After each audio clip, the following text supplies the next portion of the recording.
Lorsque Mazda avait sa protégée, elle avait une voiture qui se vendait très bien. Alors, quand il est le temps de remplacer une voiture qui se vend bien, qu'est-ce qu'on fait?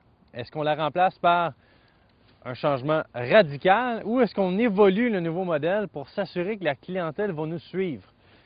Eh bien, dans ce cas-ci, on a introduit en 2004 la Mazda 3 qui est venue remplacer la protégée et ça ne se ressemble pas du tout un et l'autre.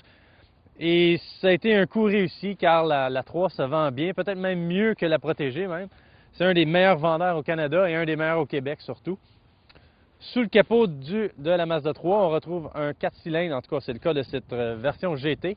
C'est un 4 cylindres 2,3 litres qui produit 160 chevaux et 150 livres-pieds de couple. Ça fait une voiture qui est très puissante, c'est plus que suffisant. Une voiture qui est très agréable à conduire et la tenue de route est aussi bonne que la puissance du moteur. Tout va très bien ensemble.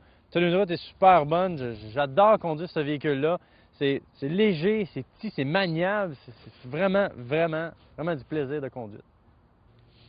À l'intérieur de la Mazda 3 GT, vous allez retrouver des sièges dont le tissu est très... moi, j'aime bien. Ils sont très adhérents, si on veut. On colle au siège pendant qu'on conduit.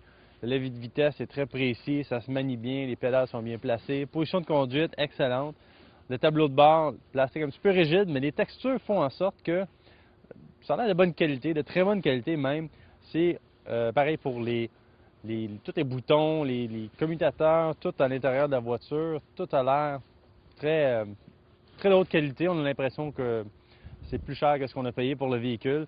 Système de son, bonne sonorité, des boutons rotatifs pour la climatisation au chauffage, c'est excellent. Beaucoup d'espace en avant pour des adultes, amplement. À l'arrière, par contre, c'est pas vraiment l'espace qui manque, mais plus la façon dont on va aller s'asseoir dans le véhicule. C'est assez exigu comme entrée. Bon, on rentre un pied, on s'assoit, on rentre l'autre pied. C'est un petit peu pénible. Une fois qu'on est en place, c'est quand même pas si pire. Il y a de l'espace pour la tête et de l'espace pour les épaules. Mais là, il va falloir que je ressorte. Un bon point, par contre, c'est que les vitres en arrière descendent complètement. Finalement, en ce qui concerne le coffre de la Mazda 3, il y a quand même beaucoup d'espace, mais l'ouverture du coffre n'est pas très grande à cause que le coffre, on s'entend, c'est assez petit à cause de la lunette arrière.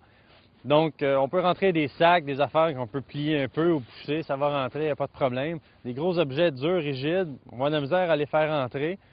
Pour certaines personnes, ça ne dérange pas. Pour moi, j'ai une famille, donc je transporte un parc, des affaires, des jouets, des choses pour les enfants quand je m'en vais en visite. Et c'est difficile de rentrer ça en arrière de la Mazda 3. La version familiale, la 3 Sport, serait une meilleure solution pour moi, évidemment. La Mazda 3 GT a un prix de base de 21 545 $ et cette version aussi vient équipée du groupe GFX qui comprend entre autres des roues de 17 pouces et des extensions de bas de caisse. Ça, c'est un autre 1200 $. Est-ce que j'aime la Mazda 3? Je l'aime beaucoup. J'aime bien la conduire, très agréable. Est-ce que je la préfère par rapport à la Corolla?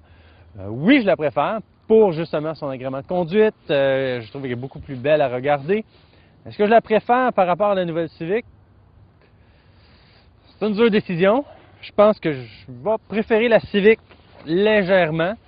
Par contre, étant donné que je préfère des familiales, je pense qu'il faudrait que je choisisse la Mazda 3 par défaut.